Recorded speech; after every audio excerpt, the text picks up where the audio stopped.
ایک BMW کار کے دروازے پہ ڈینٹ تھا۔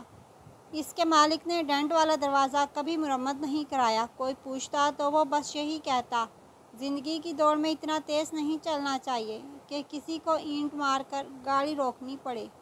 سننے والا اس کی آنکھوں میں نمی دیکھ کر قدرے حیران ہوتا اور پھر سمجھتے نہ سمجھتے ہوئے سر ہلا دیتا۔ ایک نوجوان بزنس مینیجر اپنی برانڈ نیو BMW میں دفتر سے DHA میں واقع گھر جاتے ہوئے ایک پسماندہ علاقے سے گزرا جو مضافات میں ہی واقع تھا۔ اچانک اس نے ایک چھوٹے بچے کو بھاگ کر سڑک کی طرف آتے دیکھا تو گاڑی آہستہ کر دی، مگر پھر بھی اس نے بچے کو کوئی چیز اچھالتے دیکھا۔ ٹھک کی آواز کے ساتھ ایک اینٹ اس کی نئی کار کے دروازے پر لگی تھی۔ اس نے فوراً بریک لگائی اور گاڑی سے باہر نکل کر دروازہ دیکھا جس پر کافی بڑا ڈینٹ پڑ چکا تھا۔ اس نے غصے سے ابلتے ہوئے بھاگ کر اینٹ مارنے والے بچے کو پکڑا اور زور سے جھنجھوڑا۔ اندھے ہو گئے ہو پاگل کی اولاد، تمہارا باپ اس کے پیسے بھرے گا، وہ زور سے دھاڑا۔ میلی کچیلی شرٹ پہنے بچے کے چہرے پر ندامت اور بے چارگی کے ملے جلے اثرات تھے۔ سائیں مجھے کچھ نہیں پتا، میں اور کیا کروں؟ میں ہاتھ اٹھا کر بھاگتا رہا مگر کسی نے میری گال نہیں سنی۔ اس نے ٹوٹی پھوٹی اردو میں کچھ کہا۔ اچانک اس کی آنکھوں سے آنسو ابل پڑے اور سڑک کے ایک نشیبی علاقے کی جانب اشارہ کیا۔ ادھر میرا ابا گرا پڑا ہے، بہت بھاری ہے، مجھ سے اٹھ نہیں رہا تھا، میں کیا کرتا سائیں؟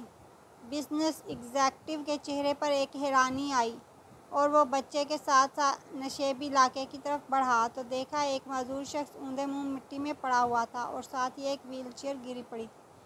ایسا دکھائی دے رہا تھا کہ شاید وزن کے باعث بچے سے وہیل چیئر سنبھالی نہیں گئی اور نیچے آ گری، اور ساتھ ہی پکے ہوئے چاول بھی گرے ہوئے تھے جو شاید باپ بیٹا کہیں سے مانگ کر لائے تھے۔ سائیں مہربانی کرو میرے ابے کو اٹھوا کر کرسی پر بٹھا دو۔ اب میلی شرٹ والا بچہ باقاعدہ ہچکیاں لے رہا تھا۔ نوجوان ایگزیکٹو کے گلے میں جیسے پھندا سا لگ گیا۔ اسے معاملہ سمجھ آ گیا اور اپنے غصے پر ندامت محسوس ہو رہی تھی۔ اس نے اپنے سوٹ کی پرواہ کیے بغیر آگے بڑھ کر پوری قوت لگا کر کراہتے ہوئے معذور شخص کو اٹھایا اور کسی طرح وہیل چیئر پر بٹھا دیا۔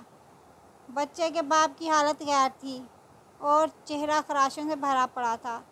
وہ بھاگ کر اپنی گاڑی کی طرف گیا اور بٹوے میں سے 10,000 نکالے اور کپ کپاتے ہاتھوں سے معذور کی جیب میں ڈال دیے۔ پھر ٹیشو پیپر سے اس کی خراشوں کو صاف کیا اور وہیل چیئر کو دھکیل کر اوپر لے آیا۔ بچہ ممنونیت کے آنسوؤں سے اسے دیکھتا رہا اور پھر باپ کو لے کر اپنی جھگی کی طرف چل پڑا۔ اس کا باپ مسلسل آسمان کی طرف ہاتھ اٹھائے نوجوان کو دعائیں دے رہا تھا۔ نوجوان نے بعد میں ایک خیراتی ادارے کے تعاون سے جھگی میں رہنے والوں کے لیے ایک جھگی اسکول کھول دیا اور آنے والے سالوں میں وہ بچہ بہت سے دوسرے بچوں کے ساتھ پڑھ لکھ کر زندگی کی دوڑ میں شامل ہو گیا۔ وہ BMW اس کے پاس مزید 5 سال رہی، تاہم اس نے ڈینٹ والا دروازہ مرمت نہیں کرایا۔ کبھی کوئی اسے پوچھتا تو وہ بس یہی کہتا، زندگی کی دوڑ میں اتنا تیز نہیں چلنا چاہیے کہ کسی کو اینٹ مار کر گاڑی روکنی پڑے۔ اوپر والا کبھی ہمارے کانوں میں سرگوشیاں کرتا ہے اور کبھی ہمارے دل سے باتیں کرتا ہے۔ ہم جب اس کی بات سننے سے انکار کر دیتے ہیں تو وہ کبھی کبھار ہماری طرف اینٹ بھی اچھال دیتا ہے، پھر وہ بات ہمیں سننا پڑتی ہے۔ ہم جہاں ملازمت، بزنس، خاندان، بیوی بچوں کی خوشیوں کے لیے بھاگے جا رہے ہیں، وہیں ہمارے آس پاس بہت سی گونگی چیخیں اور سرگوشیاں بکھری پڑی ہیں۔